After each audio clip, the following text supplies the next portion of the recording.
नमस्कार, देवभूमि समाचारों में आप सभी का स्वागत है। मैं हूं आपके साथ प्रियंका मलिक। आगे आप मेरे साथ देखेंगे उत्तराखंड से जुड़ी तमाम छोटी बड़ी खबरें विस्तार से, लेकिन एक नजर हेडलाइंस पर। विधानसभा इलेक्शन से पहले ही जीत के दावों ने पकड़ा जोर। भाजपा का 60 पार का लक्ष्य पूरा करने का दावा।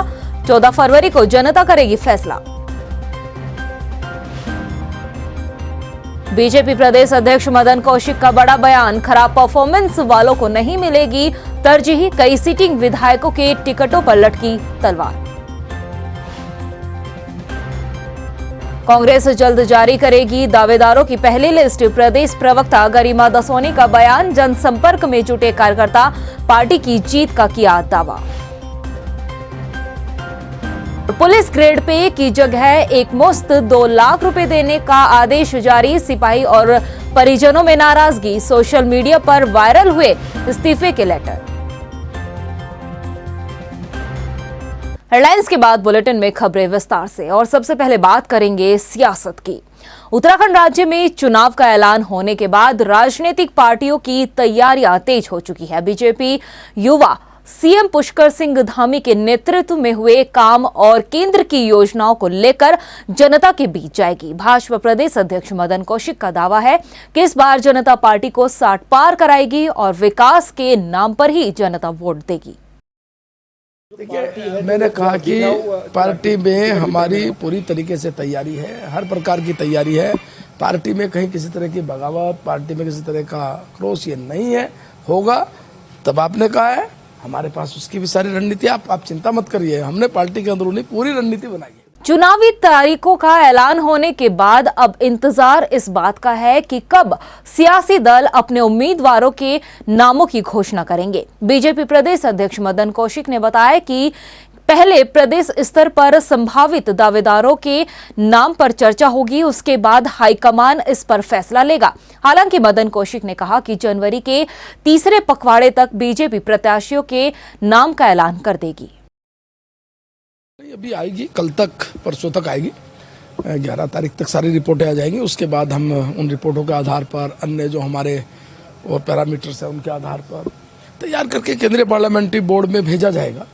केंद्रीय पार्लियामेंट्री बोर्ड फिर उस पर अपनी मोहर लगाएगी, तब उसके बाद डिक्लेयर होंगे। तो हो सकता है कि जनवरी के इसी सप्ताह में, यानी जो 21 वाला सप्ताह पड़ेगा, उसमें डिक्लेयर हो जाएगा। विधानसभा चुनाव की तारीख घोषित होने के बाद भाजपा और कांग्रेस में टिकटों को लेकर खींचतान शुरू हो चुकी है। कांग्रेस प्रवक्ता गरिमा दसोनी का कहना है कि बहुत जल्द कांग्रेस पहली लिस्ट जारी करने वाली है और सभी कार्यकर्ता पूरी ऊर्जा के साथ जनसंपर्क में जुटे हुए हैं। इसके साथ ही गरिमा ने दावा किया है कि चुनावों में कांग्रेस की ही जीत होगी।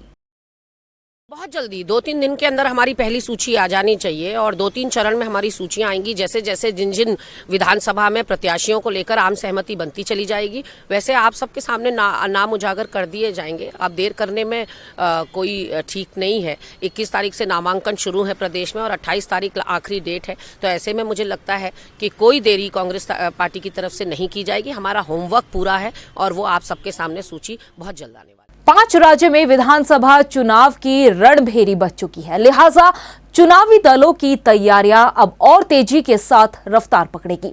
लेकिन हम आपको अपनी इस रिपोर्ट में बताते हैं कि आखिर उत्तराखंड में चुनावी कार्यक्रम कैसे रहेगा। देखिए ये रिपोर्ट। उत्तराखंड समेत 5 राज्यों में होने वाले विधानसभा चुनाव की तस्वीर साफ हो चुकी है। चुनाव आयोग ने तारीखों का ऐलान कर दिया है, जिसके बाद उत्तराखंड की सभी सीटों पर एक साथ चुनाव होने हैं। चुनाव राज्य में दूसरे फेज में आयोजित होंगे। 21 जनवरी को अधिसूचना जारी होगी। 28 जनवरी को नामांकन की अंतिम तिथि होगी। 29 जनवरी को नामांकन की छटनी होगी। 31 जनवरी को नामांकन वापसी की आखिरी तारीख है। 14 फरवरी को मतदान होगा और 10 मार्च को परिणाम घोषित होंगे। मुख्य चुनाव आयुक्त के दौर के बाद ही 5 राज्यों में चुनाव का ऐलान किया गया है। कोविड के बढ़ते संक्रमण के बीच गाइडलाइन के तहत पूरी चुनावी प्रक्रिया शुरू होगी। ऐसे में सभी राजनीतिक दलों को भी आयोग की तरफ से जारी की गई गाइडलाइन का पालन करना होगा, तभी सकुशल चुनाव संपन्न हो पाएंगे। टाइम टीवी के लिए देहरादून से ब्यूरो रिपोर्ट। 5 राज्यों में विधानसभा चुनाव को लेकर चुनाव आयोग ने चुनाव की तारीखों का ऐलान कर दिया है। फरवरी में वोटिंग होनी है, लेकिन सवाल ये है कि प्रदेश के दूरस्थ इलाकों में वोटिंग की प्रक्रिया कराना किसी बड़ी चुनौती से कम नहीं है, क्योंकि फरवरी महीने में चुनाव में मौसम बाधा बन सकता है। देखिए रिपोर्ट। उत्तराखंड समेत 5 राज्यों में विधानसभा चुनाव की रणभेरी बज चुकी है। 14 फरवरी को प्रदेश की 70 विधानसभा सीटों के लिए वोटिंग होगी, तो 10 मार्च को काउंटिंग से सियासी दलों की हार जीत का फैसला होगा। 2022 के विधानसभा चुनाव में पहली बार आम आदमी पार्टी ने भी ताल ठोकी है। प्रदेश में कुल 81,43,922 वोटर्स हैं, जिनके वोट को लेकर भाजपा और कांग्रेस इस चुनाव में मुख्य प्रतिद्वंदी पार्टियां हैं। हालांकि आम आदमी पार्टी इस मुकाबले को त्रिकोणीय कर सकती है, लेकिन सवाल ये है कि फरवरी में उत्तराखंड में चुनाव सकुशल संपन्न कराना किसी चुनौती से कम नहीं है। अमूमन फरवरी के महीने में मौसम चुनाव में बाधा उत्पन्न कर सकता है। मौसम विभाग के निदेशक की माने, फरवरी के महीने में प्रदेश के पहाड़ी इलाके खासकर उत्तरकाशी, पिथौरागढ़ समेत चमोली में भारी बर्फबारी होने का अनुमान रहता है। ऐसे में बर्फबारी के बीच पोलिंग बूथों पर पहले तो कैसे व्यवस्थाओं को चाक चौबंद किया जाएगा, ये एक सवाल है।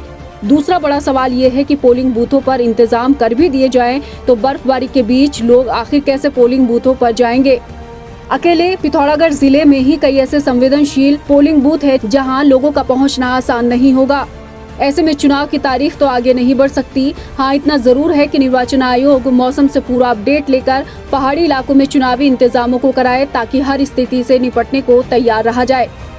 उत्तराखंड समेत 5 राज्यों में विधानसभा चुनाव का चुनाव आयोग ने ऐलान कर दिया है और उत्तराखंड में 14 फरवरी को जो है वो 2022 की बिसात के लिए लोग वोट डालेंगे। लेकिन सवाल ये है कि फरवरी का मौसम है, उत्तराखंड के पहाड़ी इलाकों की बात मैं करूं तो वहां पर बर्फबारी होती है, बारिश होती है। अमूमन मौसम विभाग का भी यही कहना है कि पहाड़ का जो भौगोलिक परिस्थिति है वहां पर फरवरी में ज़्यादातर इलाकों में जो है तापमान माइनस में रहता है। पिथौरागढ़ की बात मैं करूं तो 31 केंद्र ऐसे हैं जहां पर माइनस में तापमान रहता है। अब सवाल ये खड़ा होता है कि इतने कड़ाके की ठंड में आखिर लोग चुनाव डालने पोलिंग बूथ पर जाएंगे तो कैसे जाएंगे। निर्वाचन आयोग के लिए चुनाव कराना एक चुनौतीपूर्ण होगा, एक बड़ी चुनौतीपूर्ण होगा, और लिहाजा ये भी देखना होगा कि इतनी ठंड के बीच में कैसे लोग वहां पर इन लोगों के वोट डालने के लिए इंतज़ाम किए जाएंगे, क्योंकि फरवरी महीने में ज़्यादातर इलाकों में बर्फबारी है और पहाड़ी इलाकों के दुर्गम इलाकों में जो पोलिंग बूथ है वो भी काफ़ी दूरी पर भी बनाए गए होंगे, वहाँ पर लोगों को पहुँचना होगा। हालाँकि इस बार चुनाव आयोग की तरफ से जो मतदान के है वो 1 घंटा जरूर बढ़ाया गया है, लेकिन उस 1 घंटे का भी फायदा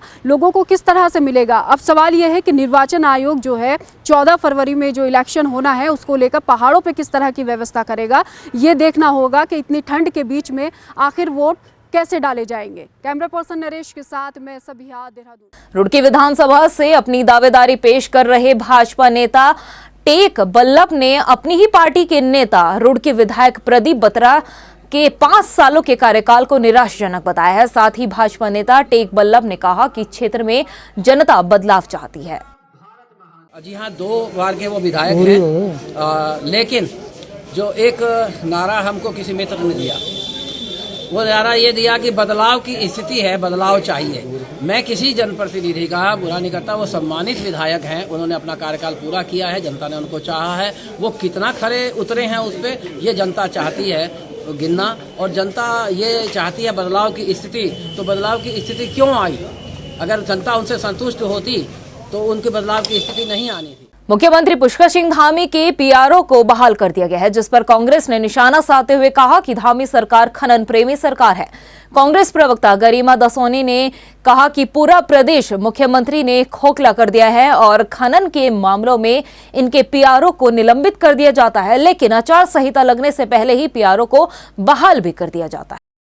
सरकार ने देखा कि उनकी बड़ी किरकिरी हो रही है अवैध खनन को लेकर, संरक्षण देने को लेकर, उन्होंने नापने का काम किया नंदन सिंह बिष्ट को और उनको बर्खास्त कर दिया तत्काल प्रभाव से। लेकिन अब कल पता चला है कि आचार संहिता लगने से पहले ही मुख्यमंत्री जी ने दोबारा उनको पुनर्नियुक्ति दे दी, और ना सिर्फ पुनर्नियुक्ति दे दी, उनकी बहाली उसी तारीख से कर दी जिससे वो बर्खास्त थे। तो ऐसे में बड़ा प्रश्न ये उठता है कि गलती फिर थी किसकी। उत्तराखंड पुलिस सिपाहियों के पहले बैच को 4600 ग्रेड पे की बजाय अब उन्हें 2 लाख रुपए एक मुश्त में दिए जाएंगे, जिसका आदेश जारी होने के बाद पुलिस परिजनों में अब नाराजगी भी बढ़ चुकी है और एक मुश्त रकम दिए जाने का विरोध शुरू हो चुका है। देखिए रिपोर्ट। प्रदेश भर में उत्तराखंड पुलिस ग्रेड पे का मामला एक बार फिर से सुर्खियों में है। इस बार पुलिस परिजनों की नाराजगी ग्रेड पे मिलने के बाद झलकी है। दरअसल उत्तराखंड पुलिस सिपाहियों के पहले बैच को 4600 ग्रेड पे न देकर धामी सरकार ने 2 लाख रुपए एक मुश्त दिए जाने का आदेश जारी किया है। इस आदेश के बाद पुलिस परिजनों में नाराजगी बढ़ गई है। पुलिस विभाग में बगावत के सुर उठने लगे। सोशल मीडिया पर सिपाहियों के इस्तीफे भी वायरल हो रहे हैं। हालांकि इस मामले पर पुलिस का कोई अधिकारी बोलने को तैयार नहीं है, लेकिन पुलिस परिजनों का कहना है कि सरकार ने लॉलीपॉप देने का काम किया है। जिस दिन शहीद दिवस था उस दिन स्मृति दिवस के उसमें शहीद दिवसों के अपमान किया है। हमें बोला गया था 4600 जारी होगा, हमने आश्वासन पे आश्वासन देते रहे, लेकिन हमारे 4600 जारी नहीं हुआ।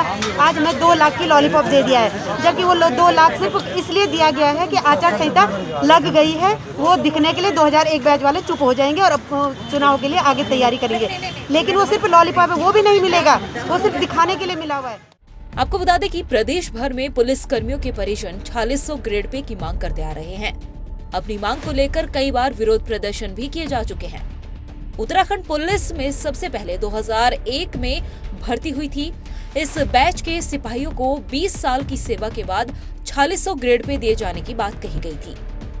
2021 में 20 साल का समय पूरा हुआ तो सिपाहियों ने इसकी मांग शुरू की। सोशल मीडिया पर आंदोलन शुरू हुआ और फिर उनके परिजनों ने धरातल पर भी इस आंदोलन को उतारा, जिसके बाद 21 अक्टूबर 2021 को पुलिस स्मृति दिवस के मौके पर मुख्यमंत्री पुष्कर सिंह धामी ने इन सिपाहियों को 4600 ग्रेड पे का लाभ देने की घोषणा की। लेकिन अब एकाएक आचार संहिता से पहले जिस तरह धामी सरकार ने एक मुश्त रकम देने का आदेश जारी किया है, उससे पुलिसकर्मी और उनके परिजन नाखुश नजर आ रहे हैं। अब देखना यह होगा कि पुलिस कर्मियों और उनके परिजनों की नाराजगी को दूर करने के लिए शासन की तरफ से क्या कदम उठाया जाता है। साथ ही सोशल मीडिया पर वायरल हो रही सिपाहियों के इस्तीफे की खबरों में कितनी सच्चाई है, ये भी वक्त आने पर ही पता लगेगा। टाइम टीवी के लिए देहरादून से हिमांशु चौहान के साथ ब्यूरो रिपोर्ट। चुनाव आचार संहिता लागू होने के बाद उधम सिंह नगर जिले में धारा 144 लागू कर दी गई है। इसके साथ ही एक जगह पर 5 से ज्यादा लोग इकट्ठा नहीं हो सकेंगे और अगर भीड़ दिखाई देती है तो उसके खिलाफ कानूनी कार्यवाही भी की जाएगी। डीएम युगल किशोर पंत और वरिष्ठ पुलिस अधीक्षक दिलीप सिंह कुंवर ने संयुक्त रूप से प्रेस कॉन्फ्रेंस कर इस बात की जानकारी दी है। साथ ही ये भी बताया गया है कि जिले में कितने वोटर्स हैं और कितने पोलिंग स्टेशन की व्यवस्था की गई है। 1200 के लगभग हमको पीआरडी और इसी प्रकार से लगभग 800 हमको होमगार्ड्स बरामद हमको मिलेंगे इस बार ड्यूटी के लिए। 14 कंपनी पीएसी और 35 से 37 कंपनी हमको सीएपीएफ जो केंद्रीय रिजर्व पुलिस बल मिलेगा। इन सारा फोर्स के माध्यम से हम एक पारदर्शी और निष्कलंक निष्कंटक चुनाव संपन्न कराने में इनको लगाएंगे, जिससे कि एक मतलब ईसीआई की गाइडलाइन जो भारत निर्वाचन आयोग है उसके गाइडलाइंस के हिसाब से चुनाव संपन्न हो सके। देहरादून में लगातार कोरोना के मामले बढ़ने के बाद जिला प्रशासन सख्त हो गया है। जिलाधिकारी ने रायपुर के महाराणा प्रताप स्पोर्ट्स कॉलेज में बनाए गए कोविड केयर सेंटर और कोरोना अस्पताल में औचक निरीक्षण किया और सभी तैयारी उसके साथ ही व्यवस्थाओं का भी जायजा लिया है। इसके साथ ही जनता से कोविड नियमों का पालन करने की भी अपील की गई है। कल मैंने जो कोविड केयर सेंटर जो रायपुर स्पोर्ट्स स्टेडियम में है वहाँ उसका भी निरीक्षण किया। इसी के क्रम में आज मैंने दून मेडिकल कॉलेज का भी निरीक्षण किया, दून हॉस्पिटल का भी किया और अभी फिलहाल हम लोग कोरोनेशन में हैं। हमारी स्ट्रैटेजी इस थर्ड वेव में ये है कि हम ज़्यादा से ज़्यादा माइक्रो कंटेनमेंट जोन्स घोषित करें। आदर्श आचार संहिता लगते ही पौड़ी में प्रशासन हरकत में आ गया है। शहर भर में लगे राजनीतिक पार्टियों के पोस्टर, बैनर, फ्लैक्स हटाने की कार्यवाही की जा रही है। पौड़ी के पाबो चौकी प्रभारी सूरत शर्मा ने बताया कि आदर्श आचार संहिता लगते ही जिला निर्वाचन अधिकारी के आदेश पर राजस्व विभाग और पुलिस की टीम ने ये कार्यवाही की है। जैसा कि आप जानते हैं कि राज्य निर्वाचन आयोग द्वारा उत्तराखंड में आचार संहिता लागू की गई है, तो उसके परिप्रेक्ष्य में मैं इतना ही कहना चाहूँगा कि एक तो हम लोगों को जागरूक कर रहे हैं इस संबंध में कि जो आदर्श आचार संहिता है उसका पालन। वहीं लाल कुआं में भी प्रशासन ने आचार संहिता लागू होते ही नगर पंचायत में मौजूद सभी छोटे बड़े होर्डिंग्स हटा दिए हैं। इस दौरान नगर पंचायत अधिशासी अधिकारी पूजा टमटा ने कहा कि आचार संहिता लगने के बाद नगर पंचायत में इस कार्रवाई को अंजाम दिया गया है। देखिए, आप भली भांति अवगत हैं कि आचार संहिता लग चुकी है और चुनाव आयोग की जो भी गाइडलाइन है जिनका पालन जो है स्थानीय निकायों को करना होता है, तो उसके अंतर्गत दिशा निर्देश दिए गए हैं। वर्तमान में शहर में विभिन्न प्रकार के होर्डिंग, यूनिपोल, पोस्टर्स, बैनर्स और वॉल पेंटिंग्स लगाई गई है जो कि चुनाव संबंधी है। सिर्फ उन्हीं को हटाने के दिशा निर्देश दिए गए हैं। चुनाव से पहले आरोप प्रत्यारोप का सिलसिला जारी है। कांग्रेस यूथ ग्रेड के प्रदेश अध्यक्ष सुमित्र भुल्लर ने कैबिनेट मंत्री अरविंद पांडे पर आरोप लगाते हुए कहा कि भाजपा ने 5 सालों में जनता को ठगने का काम किया है। तमाम मुद्दों को लेकर कांग्रेस यूथ ग्रेड के प्रदेश अध्यक्ष सुमित्र भुल्लर से हमारे संवाददाता गौतम सरकार ने खास बातचीत की है। मेरे साथ इसमें गदरपुर विधानसभा से प्रबल दावेदारी में इसमें कांग्रेस यूथ ग्रेड के प्रदेश अध्यक्ष सुमित्र भुल्लर जी करेंगे कुछ खास बात, क्योंकि उन्होंने पिछले कई महीने से बेरोजगार का मुद्दा उठा रहे क्षेत्र में। भुल्लर जी, अभी एक शब्द आपने कहा कि उत्तराखंड के जो गदरपुर क्षेत्र के विधायक वर्तमान कैबिनेट मंत्री, उन्होंने इस क्षेत्र में कई लोगों को जो गवर्नमेंट जॉब या कई अस्थायी जॉब जो बिहार से लाकर दे रहे, वास्तव क्या सच्चाई क्या है? मैं इस बात को मैंने कहा है और मैं जिम्मेदारी से इस बात को दोहरा रहा हूं कि वर्तमान समय में जब उत्तराखंड ने पूरी देश में बेरोजगारी में टॉप कर रखा है, जब रोजगार के लिए हमारे युवा दर दर भटक रहे हैं, उस समय हमारे उत्तराखंड के लोगों का हक मार करके बिहार से अपने रिश्तेदारों को ला करके यहाँ नौकरी देने का काम माननीय शिक्षा मंत्री गदरपुर विधायक अरविंद पांडे जी ने किया है। मैं स्पष्ट तौर पर इस बात को कल भी कह रहा था, आज भी कह रहा हूं और मैं चुनौती दे रहा हूं कि मंत्री जी इस बात को नकारे, हम साबित करके दिखाएंगे कि किसको नौकरी दी है, कहाँ पर वो आदमी पोस्टेड है, कितनी तारीख को उसको अपॉइंटमेंट लेटर दिया गया था, उसका क्या नाम है, उसका बिहार का एड्रेस क्या है। हम तो चाहते हैं, हम तो चुनौती दे रहे हैं कि मंत्री जी एक बार ये नकारे तो सही कि ऐसा नहीं किया है। उत्तराखंड के जो कैबिनेट मंत्री अरविंद पांडे, उनके पास उत्तराखंड में 4 अहम पद है, जैसे कि शिक्षा, खेल एवं पंचायत राज एवं पीआरडी विभाग भी है। उनका कहना है कि मैं पिछले 10 साल से 5 साल यहाँ का कैबिनेट मंत्री रह चुका हूँ और इस क्षेत्र में गदरपुर विधानसभा में उत्तराखंड के आइकन के रूप में जाना था। हाईटेक विकास किया, विकास की कोई कमी नहीं। हमेशा आप कहते हो फेलियर है, कहाँ पर फेलियर आपको नजर आ रहा है?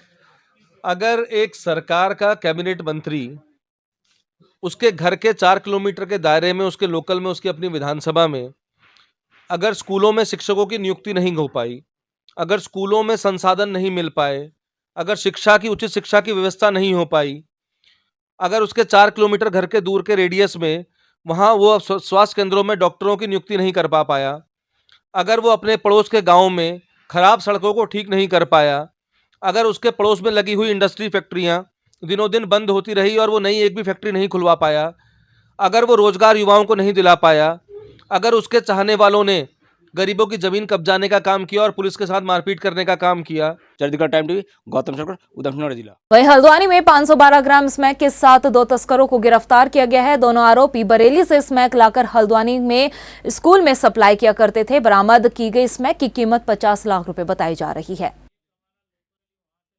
ये जो 512 ग्राम स्मैक आज नैनीताल पुलिस ने जो है एसएसपी नैनीताल के अंदर में जो है एसओजी नैनीताल ने ये पकड़ी है। ये कुमाऊं की अब तक की सबसे बड़ी रिकवरी है और ये लगभग जो है 51 लाख के करीब अनुमानित इसकी लागत है। ये जो इसमें 2 व्यक्ति गिरफ्तार किए गए हैं, इसमें एक व्यक्ति फरार है। वहीं रुद्रपुर में एसटीएफ की टीम ने लग्जरी कार से गांजे की तस्करी कर रहे 4 युवकों को गिरफ्तार किया है। पुलिस को आरोपियों के पास से 1 क्विंटल गांजा बरामद किया गया है, जिसकी अंतर्राष्ट्रीय कीमत लाख रुपए बताई जा रही है। उसके बाद हमारे एसओजी एडीटीएफ टीम एरूपी ये जो मोदी ग्राउंड है उसके आसपास आरएफसी गोडाउन के बाहर ये चेकिंग कर रहे थे। इन्होंने एक एक्सयूवी गाड़ी, दिल्ली नंबर की गाड़ी थी, उसको इंटरसेप्ट किया और उसमें कुछ संदिग्ध टाइप के लोग बैठे हुए थे। उनको चेकिंग करने के बाद और जो सीट के नीचे उन्होंने तलाशी की, देखा तो उसमें 3 प्लास्टिक के कट्टों में 1 कुंटल 525 ग्राम गांजा, जिसका अंतर्राष्ट्रीय मार्केट में 1 करोड़ रुपया जो आंकी गई है, इसकी कीमत है, तो वो बरामद किया। फिलहाल बुलेटिन में इतना ही। इसी के साथ मुझे दीजिए इजाजत, लेकिन जाने से पहले एक नजर हेडलाइंस पर। विधानसभा इलेक्शन से पहले ही जीत के दावों ने पकड़ा जोर। भाजपा का 60 पार का लक्ष्य पूरा करने का दावा। 14 फरवरी को जनता करेगी फैसला। बीजेपी प्रदेश अध्यक्ष मदन कौशिक का बड़ा बयान। खराब परफॉर्मेंस वालों को नहीं मिलेगी तरजीह। कई सिटिंग विधायकों के टिकटों पर लटकी तलवार। कांग्रेस जल्द जारी करेगी दावेदारों की पहली लिस्ट। प्रदेश प्रवक्ता गरिमा दसोनी का बयान। जनसंपर्क में जुटे कार्यकर्ता पार्टी की जीत का किया दावा।